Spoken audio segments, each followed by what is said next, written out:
For real? Y'all gonna do that to me like brothers go?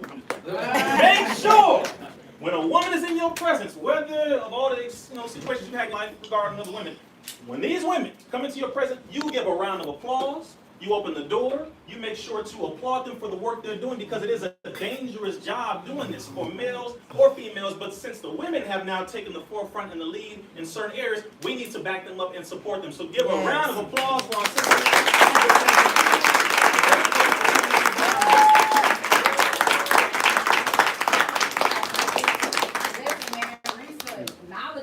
Right? Y'all know I'm already 8 feet, so I don't need to stand on the stage. I can just stand over here to the side. So we're going to call some of our ladies to the panel and people that are standing up. If you want to come inside, you can take some of these seats. It's a little warm in here, but you can stand against the wall, whatever. We can make this happen.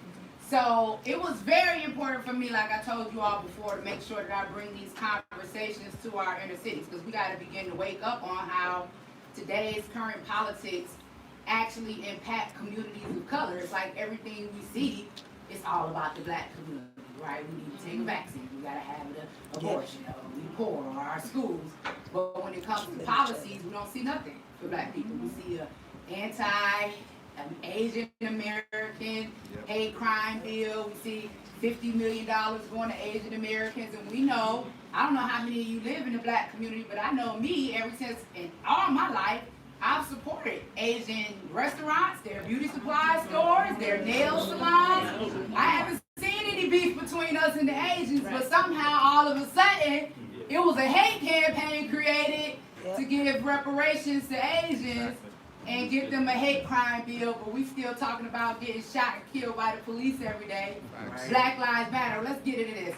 Beverly, Betty. Now let me tell y'all something about my sis. Come on up here, Betty. A lot of y'all may remember Beverly. Listen, as far as the females, you looking at black Republicans, okay? Now I know this is not political, but the reason why their voices are important because y'all need to know that we're not all Democratic, okay? It's okay to be Republican. It's okay to be independent. But what we have to start doing is not voting by party, but voting by policy, right? Getting behind the people that support us.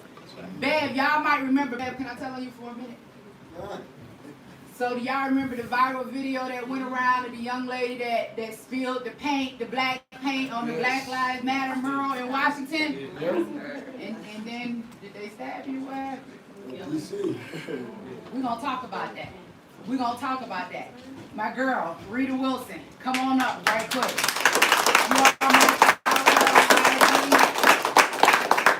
The reason why her story is important because she a former gang member.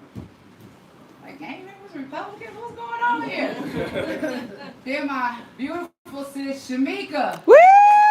Y'all know Shamika. Shamika went and got a jump at CPAC on Maja's panel. We're going to talk about that too. And then my girl, Rhonda Kennedy. Rhonda Kennedy is running in the congressional race in California. We're going to talk about it. So for those of you that are here, if you want to come in and try to get some seats, we got some seats opened up. We're going to get right into this. Is there any sisters out there standing? Yeah. Any women? Everybody good? Okay. So the very first thing we're going to start off, ladies, on the panel. We got to talk about some of these policies and how they impact our communities, right?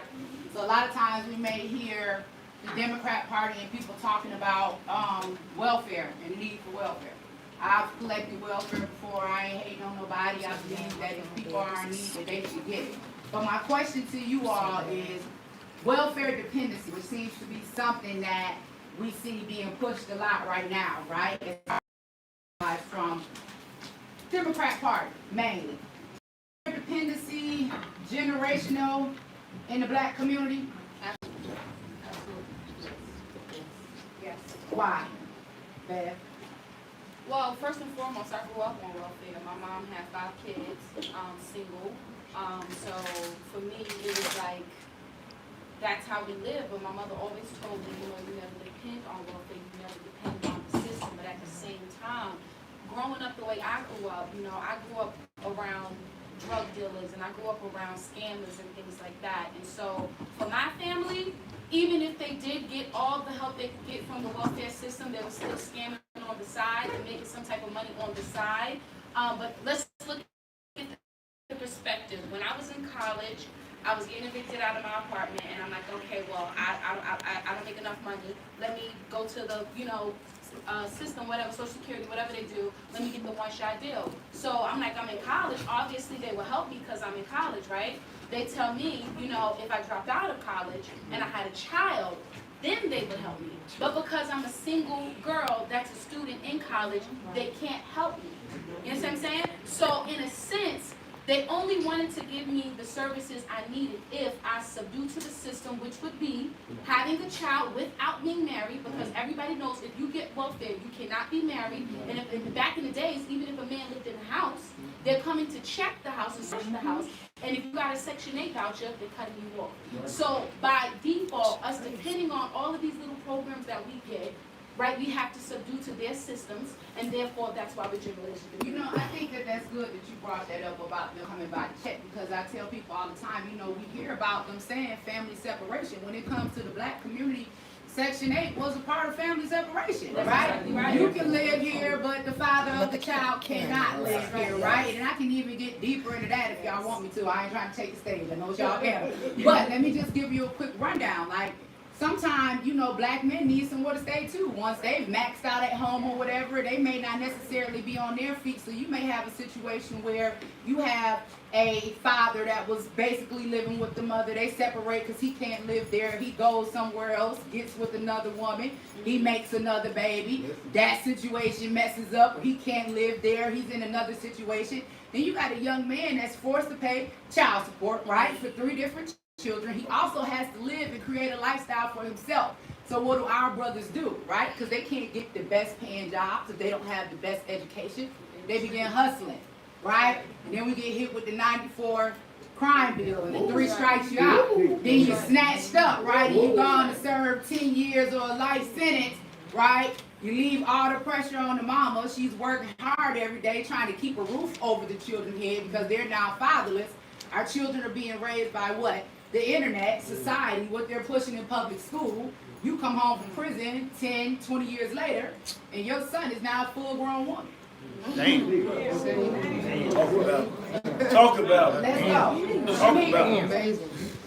How can a single mother make that transition from welfare to being an entrepreneur or surviving on their own without welfare dependency?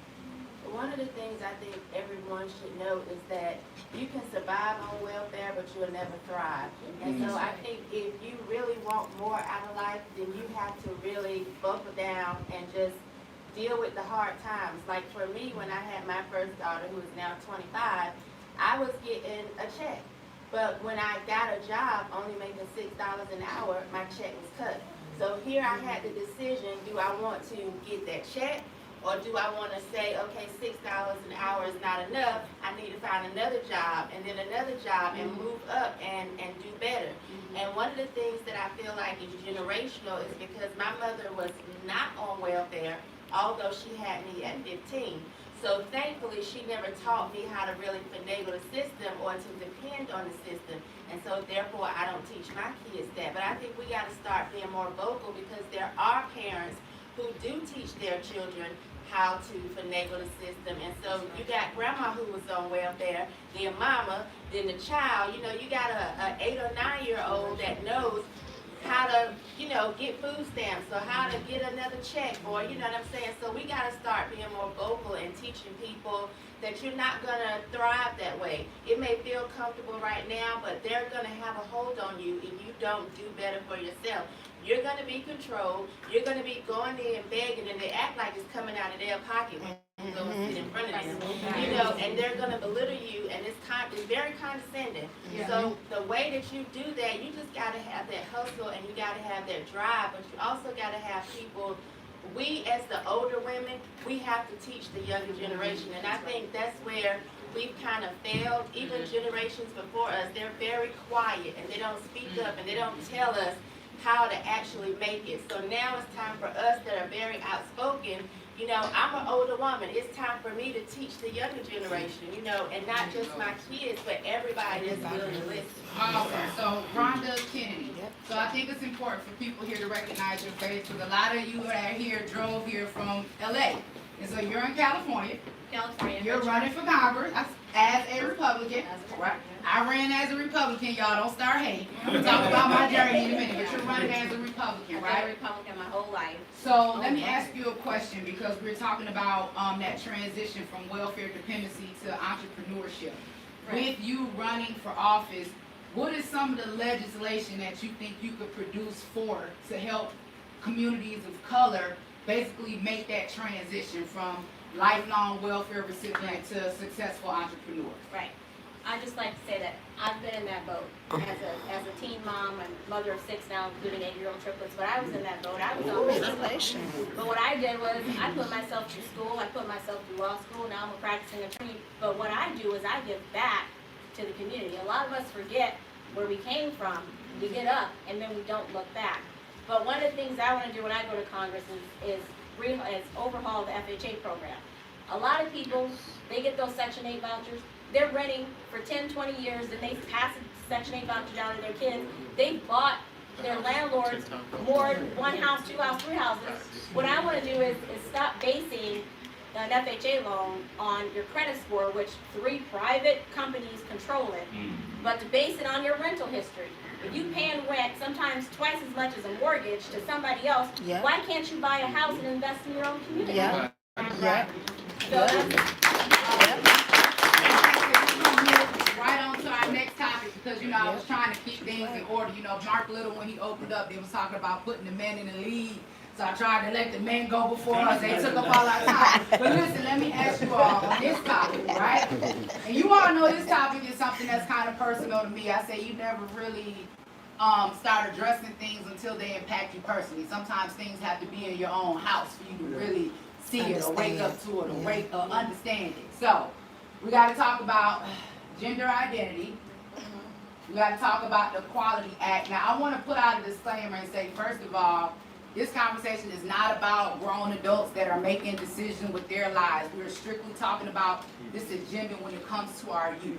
Okay? So we're talking about some of the things that we're seeing pushed down in our public schools, some of the things that we're seeing all over entertainment, all over IG. If those of you follow me, y'all know for some reason, God just been having me right on Front Street, down there in Miami, the children coming across the stage at the drag show. I'm like, what is it? Not only that, catching somebody online telling children to pull their panties down like a hoe and piss on the floor. Like, what is going? And their message is because they're transgender. So they said that they were singing that song with the children to send a message about being able to use whatever bathroom you choose. What? So y'all know I firmly believe that there is an agenda to come after the minds of our children. There's no ifs, ands, or buts about it, because we see it coming down the line in our public education. So when it comes to gender identity, and either one of you can take this question, how does it, because we hear a lot of talk about us transitioning our children, right? And we know that Joe Biden's current pick for the Assistant Director of Health is a transgender child psychiatrist. Okay, I call him Dr. Richard Levine because I don't want us to miss it. And he's pushing policies that will allow us to begin giving hormone blockers to our youth. Not only that, but allowing them to transition without the permission of their parents. So how does it benefit, right? And not just the black community, but let's just say America, right? We know this is a conversation for us. But how does it benefit any of us to transition our children? Can any of you tell me any benefit that we would get from that? Anybody in here? Anybody? Somebody stay in the room with a camera. Nobody in here can find any benefit, but I'm sure we can find plenty of harm that can come with transitioning our children. So this is one of the reasons why it's important for us to have this panel, because they don't want to talk about it. Yeah. Y'all see they kicked me off Twitter. I know I probably deserved it. Whatever. It is what it is. But we have to be protective when it comes over these children. Like, we have to begin to fight back and show these people, like, look, hell, shit, if we going to war, Might as well be helping the children kids. are definitely a reason to might go as to well- war. might as I'm well not be saying helping we're the going to kids. war. I'm not inciting no war for anybody that's online. I'm saying if we got to go to war, Might as well we be might as helping well the fight kids. for our children. Yep. Okay, cool. So let me ask you guys a question. How do you feel about the gender identity, like agenda that's not only being pushed on our children in schools, but certain issues as far as them sharing the same bathrooms and also allowing them to play on the same sports as far as biological females? Okay. Well, first and foremost, let's put some things on the table. Let's keep it stacked for a second. Before Joe Biden did this, Obama pushed this. Say it again. Obama, and everybody loved Obama because he black, right? He lit up that White House rainbow. The black community didn't say nothing, y'all. Everybody, another excuse for Obama. Okay, he's the one that pushed this agenda, all right? So in a sense, black folk, we lay low because we thinking, those white people. Let's keep it stacked. We thinking, white people will do stuff like that. That's how we always dumb things down, right? Yeah. But now they're coming after our kids. And this is the true agenda. First of all, it's demonic. Yep. First of all, the only one who could defeat the devil is Jesus Christ because he is God. I'm going to just throw that plug in real quick, make that clear. But let me tell you something. It's about them getting the boys. They want our men. I did some research on it. I looked at the anatomy of the woman and the anatomy of the man and things like that. I'm just trying to research it. And I was trying to figure out, how do you make a penis into a vagina? So, a woman, we have 3 sections. We have the clitoris, we have the canal, and we have the anal, right? So, when in a man, he has a pelvic bone. He will never be able to carry a baby. His stomach cannot expand. It's impossible, right? His canal is outward, and then he has his egg sac at the bottom, which is his testicles. When they cut that off, all they're going to do is take that little tube to his bladder, cut off his penis, cut off every form of erection or feeling, and all he's going to have is 2 holes, the bladder and his anal. It is absolutely disgusting and demonic. But let me tell you something, it's the trippy part. A girl, you have to take the skin from your forearm, and they put an air pocket into the skin, sew it onto your stuff, right? But guess what? It's reversible. Because everything we're holding is internal. It's in tie. Right? They can't So mess we with can come to, right? We can come to, and we can decide, no. I'm We straight. don't want this no more. Oh. But if a man does this, you are making your child a eunuch. Yeah. You are severing them. Yeah. But let me explain something to you. Let's talk about slavery for a second. It'll help you understand how the enemy works. And even before slavery, I'm talking about ancient times.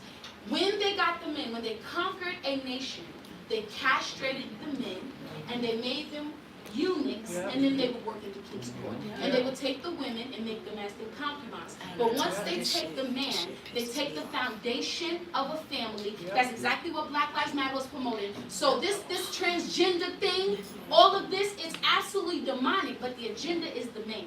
Period. Well, listen. This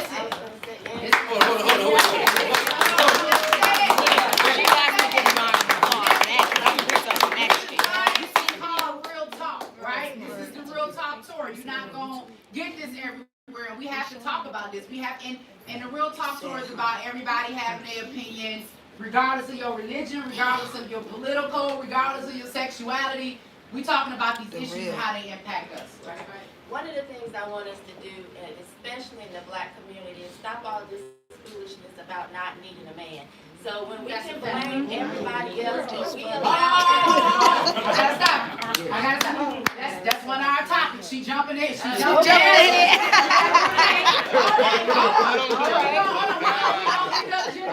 Before we jump to that, what I want to ask you ladies is, for me, one of my points that I made when I was on the Breakfast Club. How many of you all saw the Breakfast Club? I seen that. You caught that triple homicide. So it's definitely a homicide. So one of the things that I said when this whole thing about, this Equality Act is loving people for who they are and letting them be them and stuff like that. And one of the things that I tell people all the time, are you really being you? If you're spending thousands of dollars to have surgery to be someone else, are you really being you? So their messaging is flawed. They want you to accept them and they don't accept them. Can encourage our youth to love themselves for the skin that they're in, to just love what they see in the mirror. Hold on. We haven't heard from you. First of all, we need to encourage our children that the power of God lives inside of us. That's right. And if you know that God is powerful, God is not a punk, That part. then you know He lives in you, then you know your strength comes from Yes. God. Yes. And we deal with a lot of weak people in the hood. I deal with a lot of celebrities in my neighborhood. Kendrick Lamar, The Game, DJ Quick. A lot of these guys are promoting things that are tearing down our community. I'm from Compton. I deal with the areas over there, Watts, LA, Compton. And the problems that we have over there is that the men are too busy taking their boys to the baby mama's house and dropping them off. They're not spending time with their children. And then to top it off, everybody can say they know God and that they praying to God, but they're not. Yep. Right. Because your outer is going to show who you represent. Yep. Yeah. If you act like a punk, you're going to be considered a punk. And then your child, the little boy, is going to grow up either a punk or with fingernails, which we see a lot of the boys now with their fingernails, high heels. We've been promoting this all through the 80s. Ever since Eazy-E. Nobody paid attention, but I grew up with these dudes. Eazy-E was talking about stuff that we were really dealing with in Compton. We were dealing with racism with Torrance PD. You know, walking our walk, we knew that's what the song was made for, but at the same time, they were glamorizing and glorifying women, all kind of women in the room with them. And as soon as he died, we said it was the white men. We didn't want to say what it was as drug dealers and all that he was sleeping with a lot of women. So our children are watching the older black men portray an image that's leading them straight to hell. Come on now. Straight to the devil's pit.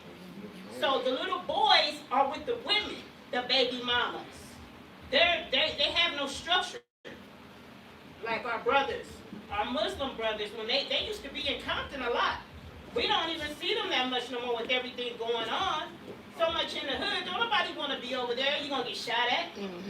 You know, people getting raped still. They don't talk about that on the news. There's things that they don't talk about. But there's a lot of people, a lot of black men in the hood that are not standing up. They too busy chasing butt. They too busy trying to make 1,000 or more just because they want to look good for another woman, another 10 or 20. I mean, that's all I see every day is my people in the hood promoting more stuff with women, degrading the woman, half naked, bouncing her butt. I'm a biker. That's all they do at the motorcycle club. Grown men, these black men. I ride with these brothers. Can I ask a question in that regard? From a feminine energy standpoint, what do women? Well, I know the answer for me because I'm alpha all day. What would you women? How can we serve you better? Oh, well, okay.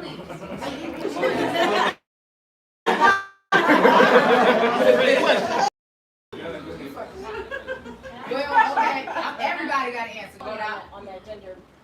You want to go back to the gender thing? Yeah.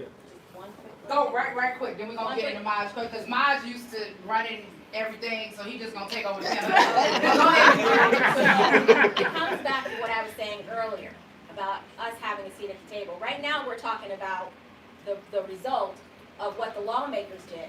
But we need to stop it before it's made into a law and fight it there instead of fighting it after the fact. So that whole agenda was pushed, but it was pushed because it was legislation. Now we got to fight the legislation. So that's what we need. We need our seat at the table. We need to be on both sides of the aisle, representation on both sides of the aisle. Stop putting all our eggs in one basket. All right, Yeah. Maj, reiterate your question one more time. How, from a woman's perspective, how can we serve our women as black men, as men, right?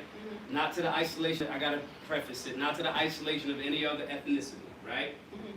More specifically, how can men become stronger to serve women to get back to that head seat from you women's perspective? Okay, so let me give you all a perfect example, right? So there was a time that I was a girl, right? I was out here, I was wilding, right? I walked around kind of halfway exposed, wasn't covered up, didn't, notice or recognize my work, right?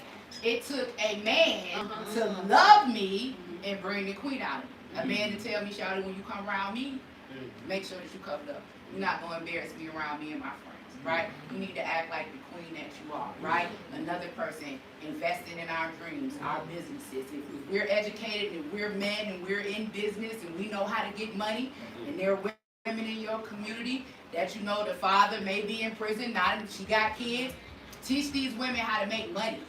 It ain't always got to be about sleeping with them. Yeah. How we build up our communities is by building wealth, Right. right? And encourage our young men, teach our young men to stay in the home and raise their children. That's the biggest issue. 100%. Good. I want to add this part, because this is a humongous part. Even though my dad wasn't in the household, in the little moments I had with my dad, he pushed in me heavily to respect myself. To respect myself, and he used to always tell me all the time before he passed away, he's like, yo, you know what time it is, and you know what's up. And I'd be like, what is, and it would be like, because I'm acting dumb, but he's like, no, you're not dumb. You know what time it is, you know what's up. I'm going to explain this off the top.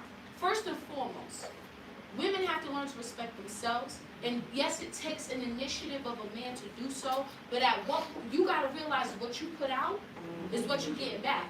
The dude is never coming up to me and disrespecting me. And if he do, he must be smoking crack. Because I don't move like that. I'm not a bird. You understand what I'm saying? So you're never going to carry me like that. You understand what I'm saying? And at the same time, I'm also going to be respectful of others, whether they're male or female. You understand what I'm saying? And I'm not going to walk with my head. You know, or I got my stuff out because I need a man, I need attention. You looking for dick, you're gonna get dick. That's exactly what you want. But at the end of the day, I've seen dudes who really, in a sense, only men are logical. Yes. And yeah. I'm saying they're very logical. They're not we're whimsical, but men are very logical men. It's basic. If she looks respectable and she carries herself respectable, I'm gonna respect her. Yep. If she looks like a hoe, she carries herself like a hoe, I'm gonna treat her like a hoe. So now you have hoes wanting queenly treatment. But you're not a queen. Now, how do you become a queen? Now but Beyonce told you was a queen. Yep. Demon time. Yep. And Jay-Z is getting his dick wet every Beyonce. Okay, Oh my God. But guess what? You're not that lit if your man ain't faithful to you. All right, okay. We got now, baby. You know, I had to. Trust me, the last thing they needed was for me and Bev to link up. That was the last thing they needed. As long as she ain't, getting us in the middle of nothing when we getting stabbed and okay, now listen. Feminism. Oh, here we go. We gotta talk about this. Y'all ready to have this conversation? Yes. Y'all know feminism. Get your phone back on. Let's get hot here, y'all. We only got about 3 more questions, and then we're gonna get ready to wrap up. Feminism, okay? Would you all say, right? Feminism has contributed to the increase or the decline of the black family. Why or why not? We're gonna start on that end and work our way down. The Bev's gonna take over. Well, I think it's a little bit of both. Only because there are times, as a single mom, where you have to take both roles, especially when you're raising sons. I mean, I raised my son is 31 years old right now, but I had to take both roles. I was the mom, and I was a disciplinarian, and plus with my daughters, you have to teach them because they've been conditioned and put down that women can't be equal, women can't do this. I mean, I battle in the courtroom every day. I battle my cases, plus I battle the fact that I'm a black woman, and I have to be 3 times better than my white male counterpart, which I kick their asses all the time. That's why I'm one court away from the Supreme Court. My only case, my gun case, Taj, is going to the Supreme Court. But I had to get there. I had to prove myself because as a woman, we have to work 10 times harder. So I think it's both ways. I think if you're a woman and you're have a little feminist in you to be able to survive in a dominant, especially if you're in a field where it's a dominant male role. But is that strength actually, I guess, what are we defining as feminism in that regard? I think Angela's question is more along the lines of, was being presented as feminism. Yeah. Well, I think it's subjective. There go Maga. I think it's subjective because there really is no one definition of what feminism is. What a feminist is. It's subjective. What is feminism? Go ahead, next. That's crazy. It has hurt us. And just going back to before, one of the things, answering your question, that men can do for us is to stop putting up with our bullshit. Yes. Honestly, women have been out of pocket for For a long time. Thank you. We have to walk around. Yes. We gotta be Talk about it. I love her. I love her. We're not equal to them in a Yes. And it's okay. Yes. That's one of the things we need men to Talk do, is to about stop it. putting up with our bullshit, because honestly, we see a lot of these kids walking around here, and no offense to anybody else, I don't think we can be both the mother and the father. You can be a good mother if the father is not there, then of course you have to step up, but then you still are without a father. We cannot do both roles in this period. And we need to stop this whole, I don't need a man. Because what happens is, if you don't need a man, why are you making your son your boyfriend? Because Why you making kids if you don't need a man? Yes. and so either this is one or two things happen. He then feels like That's a he has real to thing. It's overcome called this, son or husbanding. he decides, I don't even Son want to do it at all, husbanding. and then he's a bitch. So It's a I psychological think term. that- But it's that. It's the Electra Oedipal We complex. do. Right, the daughters It's a little the complex, daughters are- Freudian stuff, but it's Is real. there a distinction between need from your perspective? And there's a lot of What is- codependent I think we women gotta- who this- put their this- son the this man of the communication house. is the definition of I see need. it all the time. Is that possible? That is, It's we crazy. demand It's for ridiculous that- protection, to and they all- provide. and they say it so We have allowed society to tell us that we don't need men, but then we want to demonize them for not being in place. Well, first of all, Thank if you you. keep telling somebody you don't need Need them, 'em. they're going to throw their hands up. Thank you. Nobody wants to keep hearing Yeah, that you don't need need them them. and that they are not viable, you know, value. We need that in Yes. society, and we have let people continue need, to it's say that, no, It's a need. Wait. The Bible says that God did not make man for woman, but woman for man. Yes. We need our men. Right. Men can lead without women, but at the end of the day, How we they need our men. reproduce without women? Wait. So to your point. I'm not You going said to need, not devalue want. myself as a woman because But it's not about the value. And You I'm not already going to have moving my with feminism daughters because it's like you're devalue comparing yourself themselves. to a man. Yeah. We gotta, that's the feminist mentality. He like, man, here it go. This the black stuff we looking for. Listen. I'm putting it like she said. I'm We putting got a it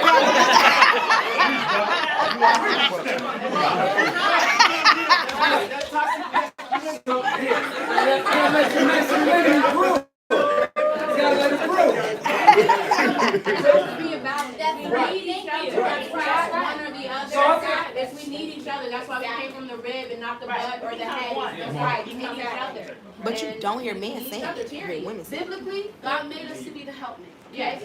So in a sense, biblically, when God made Adam and Eve, He seen, God seen, not Adam. God seen. It's not right that man should be alone. So now I'm going to bring Eve, and Eve is going to bring a new perspective. But I'm going to tell you what the Lord has shown me. There is a constant attack on the masculinity of men. And once you take the man down, the woman, we're done. We're done. So you have to understand. Hold on, let me finish. But this is the agenda, though. We have to look at, before we look at the solutions to the problem, we have to look at the agenda of the enemy and the problem in full, or we will never get to a solution. All right? First and foremost, the man is under complete attack. And the women have adhered to the attack. Yes, they have. We've raised up these dogs. We've allowed them to come to our bed. And we've liked the standard. And you have to understand, a woman trains a man. Yes. So Talk men about you're it. dealing with, basically, based off how he moves, you're going to know what type of females is in Yes, his life. ma'am. The standard, the respect. You understand what I'm Talk saying? about So in a sense, yes, women need men and men need women, but we must not forget the agenda against men. And this feminist agenda is to take men out. Because feminist? feminist agenda is I am a woman and I can be like a man. Let me tell you What do you something. mean be When I like a come up man? in my What's lane, be I stay in my what's be lane like and a I let man? a man stay in his lane. explain. Yeah. Okay. About me. Wait. That's a valid question. That's a valid question. That's a valid question. Thank you. Because I think because we're gonna move on, right? Can I get a word? Absolutely. Because I want you to clarify. I think we're talking about tweaking of perspective here. But go ahead. Great. We keep saying the men, the sons. Let's not forget about our daughters and the women who have been through stuff.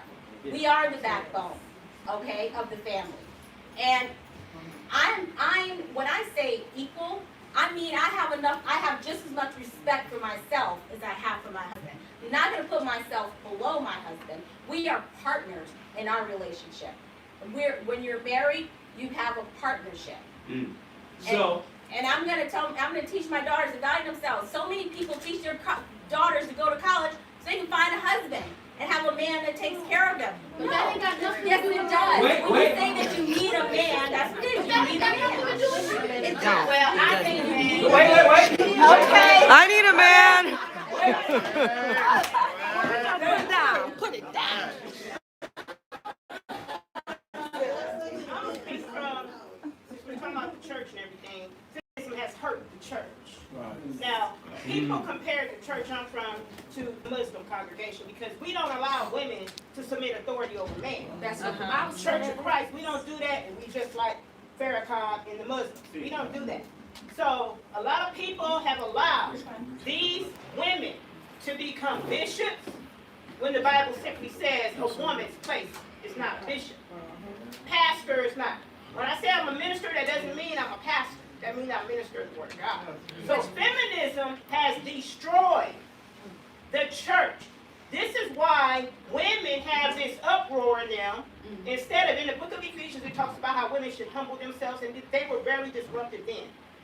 That they had to be quiet and silent because they were disruptive. Women today think that's disrespectful that they see those words in the Bible. Which Bible? Well, Because there's more than one.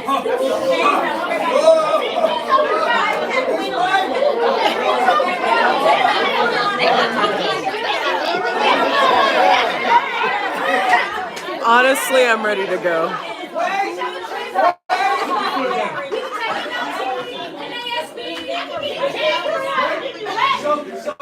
Ready to go. It's getting too wild. So let's ask this. Let's do a poll. First, let's do a question. It's not, Sure. it's not so much as a question, it's just I want to add on. The myth of the black father not being there. You have an uncle, you have a brother, you have a cousin, you have a coach, you have a Muslim brother. Release those boys out of those effeminate ways. When they're 8, 9 years old, they got to link with a black man in the community. So it don't matter if you're single. He has to be with the black man. Either the gangs are going to raise him or the black man is going to raise him. So I was raised, my father wasn't always there, but when I was given off to the community, my grandmother, she knew, go work with your boss, go to the mosque. There's black men, so that misconception that we're not there, I'm not having it. There's a black man in your life somewhere to teach that young man to be a man. Sister right here. That's why I'm thinking to you. I'm wondering if while we say we need a man, we need our man, not necessarily saying if we don't have him, we ain't gonna be there. If we don't have them, we're gonna fail. We need them because guess what? We need like the uncles, the grandfathers, all those men. We as women, we need them. We can make it without them. No, I can understand that. I gotta say something. I'm over here from the corner of the room. But why are you talking this way? We can't make it without. Hold on. Wait a minute. Let's be very clear about. Let's be very clear about the black man and whether or not we need the black man. Okay. First of all, there is no black life without a black man. There's a black woman, black person in here, even if you ain't black, because we don't want to make nobody feel no type of way. You might have a little black. No, that's some people right there. But everybody in here came from a black man. Okay? Let's be clear. So when it comes to, if it takes a man and a woman, right, to have intercourse in order to create a life, then it's not without reason for us to believe that it should take a man and a woman to raise that life. There's some type of balance there that needs to take place. Now, we get in situations where the man may not be there, right? I get what you're saying. Absolutely. I've been there. And it's important for us to be able to survive and do our best, right, to try to raise our children on our own. However, it's also important for us to make sure that we're searching out mentors, that we're contacting those men in the family, those uncles, those cousins, those nephews, and if ain't none of them right, it's an organization somewhere that's trying to do something that can invest in our boys.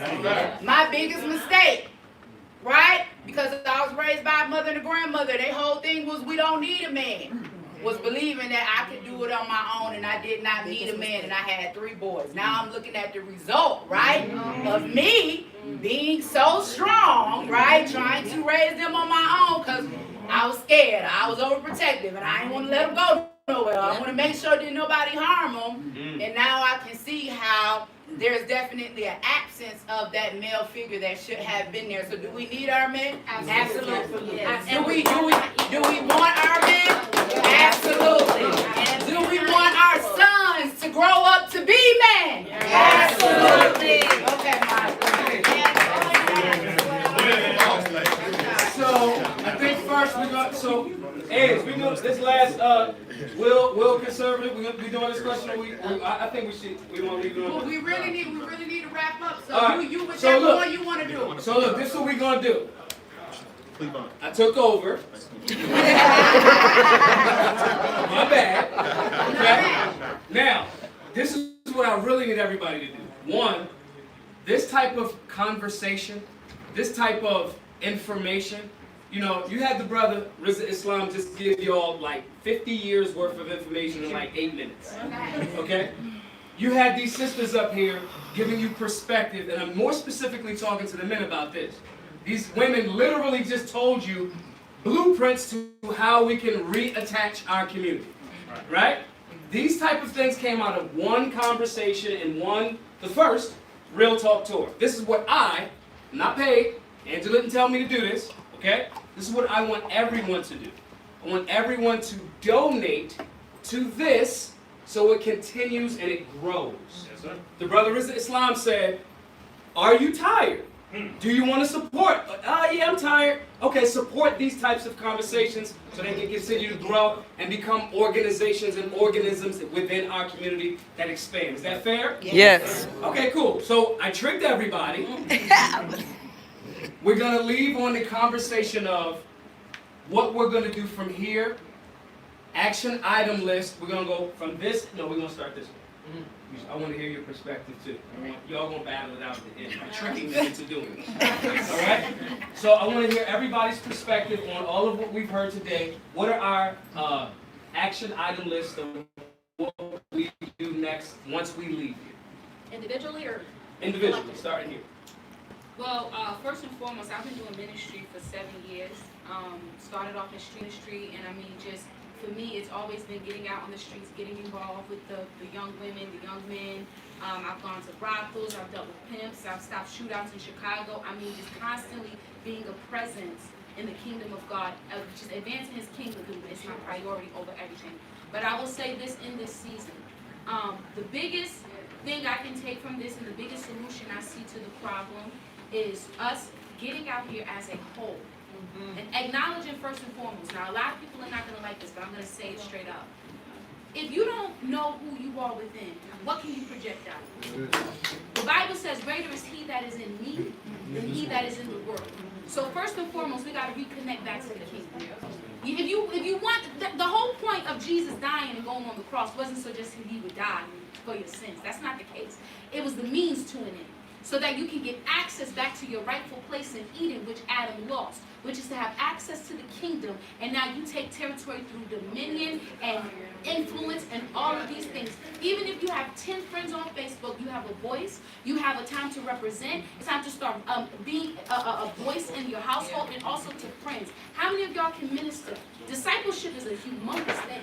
So that's the first answer. I'm not done. Let me get 2 seconds. Discipleship is a humongous thing if you want to make change in this world. This woman met me on the street. changed my life forever.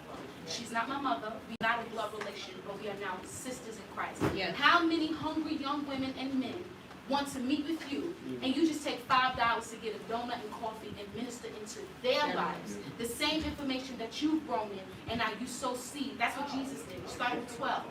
But it made its way all over the world. That's what we have to get back to, discipleship. That's how we make change. One, in your phones or in somebody else's phone if you're recording this, discipleship. The way that the human mind works, when you write or type things, different neurons fire and attach. So I want somebody that you're next to, type it in your phone, write it down. First, discipleship. My footwork on ground, I do ministry work in California, and now that I live in Nevada, I travel a lot. I hit the streets all over, especially LA County. I deal with the prostitutes. Fellowship. I bring fellowship because I am the church. I go in the streets. I fellowship.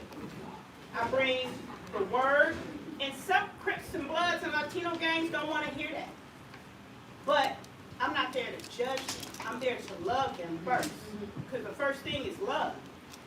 And then the prostitutes, I'm dealing with 13 and 14-year-old girls in Compton on Long Beach Boulevard, prostituting on the streets. I get out there, I eat with them. I've got many of them off the street. Not thanks to the building where I go to church at, but to the rappers that people talk about that's in my community that actually donate to Daughters of God and help us help those in the street. So my fellowship in the streets is what brings people. Sometimes they don't come to Jesus, but he gets them off the streets. So 2, use your sweatshop phones. Fellowship. I know it's your sweatshop phones. Right?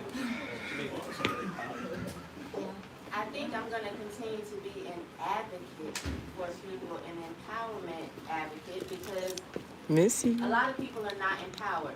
Women are not empowered, but also men are not empowered. And so it bothers me. Like, that is one of my pet peeves, that we have continued to tell men how unimportant they are. I would put my life on the line to say, a man built this chair I'm sitting in.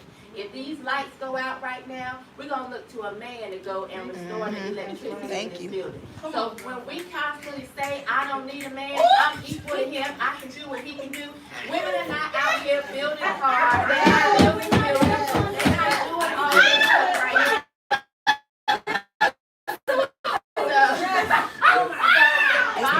It's the truth. We need them when we do. If all of us were to leave right now, the women out of this building, me and y'all would figure out a way to eat. Y'all would figure out a way to keep this building the way that it needs to be. We're not going to do that. But, I mean, she might. I'm not. Agree or disagree? I'm not electricity poles. I'm not building nothing. Come on. I'm not building a thing. So I need my man for a lot of things. 3 daughters. Yes. I don't want them to grow up and marry bitches, because these men have been raised by women. Thank you. They don't need, yes. So I'm going to consider that advocate. That's the truth, because it For men happens. to be men and Third circle. Advocate for men. In the war on masculinity. But it matters.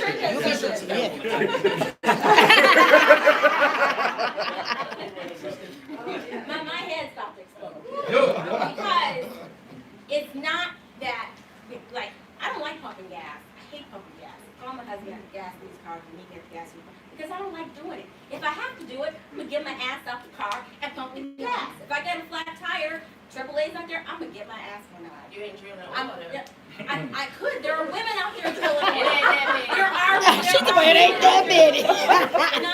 This is my question. All right, wait. Right. There are women that do the same job. That's just like saying that I can't be in the courtroom because there was a time when there were no women lawyers. I was one of the first female building inspectors for the city of Milwaukee. They treated us differently. I've successfully sued the city of Milwaukee to treat women equally. That they do men. We have rights and we can do things. And if the lights go out, so what do we do what do we do when the men are in the home or when they're in jail? We as women need to keep it stepping and keep it going until they come back. I don't believe in creating damsels in distress. But what I'm going to do when I leave here is I'm going to continue to do what I do. I donate my legal services to the community. I file lawsuits so that people can get equal rights. Yeah. I'll file a lawsuit in a minute. And that's what I'm going to continue to do. And I'm going to continue to mentor because I have created so many black lawyers. Yeah. It's not even funny because I talk to people, go to law school, We need an army of lawyers. Because this fight is going to be fought in the courtroom, not on the street. So that's what I'm doing. That would be 4 would be what, if you had to sum it up in one word? 4 would be what is mentoring. Mentorship. 4. And you switch up from mentorship. All right, so we're gonna go back down the line. Okay, question? Fellowship. Question. Fellowship. I did. I do feel like in terms of feminism question and everybody's perspective on the panel that the lines have become blurred because of how the system was created as far as taking the men out of the home. So we did have to create a level of independence. And a lot of times that's not what we're here for. As a woman and being a Muslim woman, I mean, I believe in a level of submissiveness to your man or your husband in a respect that does not make you feel anything less of a woman. Like you say, I agree with that. you do not want to pump your gas, and neither do I. Right. I want someone to fill my tank up for me. I'm not getting ready to change a flat tire. I'm not getting ready to do these things. And so, as women, we get into a position where we feel like we have the right to pick and choose what we want them to do and not to do. And so that is very hard. Pump our gas, pick our rights, and do all of these other different things when they have a level of power that is so much greater than you. But I respect my husband, and my husband respects me. I respect him as the head of the household, but my husband does not treat me like I'm his servant. Or No real man is going to treat you. No man is going to do that. Wait. Listen to what she about to say. Listen to what she about to say. Is going to treat you Wait, like say that again. No real man is going to treat you like that. In the first, no real man is going to treat you like that. No real man is going to have to worry about that at all. But if we teach our daughters that we just need a man, that's why there's so many abusive It relationships. ain't just about me. Wait. Hold up. All right. Right here, then right here. I'm about done. Let me just bring up a healing point, because Beverly came in the hood one day, and she came to California, and we had this conversation about abused women. I was abused by my first husband, who was a priest. He beat me, left me on the ground for dead. My mother was raped when she conceived me. But it took my grandfather, who was her father, he has a Christian man, conservative. He taught her that you would need a husband for your daughters. And even though those men didn't work out, and I went into the world and did all the stuff I did, I came back like the prodigal son did. All right, stop. We got to wrap it up. We need to have more of these conversations. I need you all to, tonight, donate. Go to realtalktour.com, go to all of the sites, donate. I'm trying to go get hammered, so we got to wrap this up. Definitely going to get We hammered. going to get Okay, all right. Okay, and on that note. Close out, everybody. If anybody wants to donate cash, we got Vanna Black over there in the corner right now. She accepting cash donations. Okay, this was Anybody fun. need the cash app? I can give you the cash app. It's food and drinks in the back. If y'all hungry, and it's cooler back there, right? Just make your way back here, grab something to eat. Listen, we also have books and t-shirts for sale so you all can support. It's important for you all. Look, first of all, I got to thank everybody that was on the panels and say something. Like all of these people, if y'all sitting here, their own way here, okay? Y'all already know when we come into the community, it's hard to get sponsors to really do stuff in our community. So everybody that you saw up here talking today, they financed themselves to come here, just off of the strength of me asking them. But there are going to be other times when we're going to need to purchase venues. We're going to need to pay for speakers to come up so we can bring you the information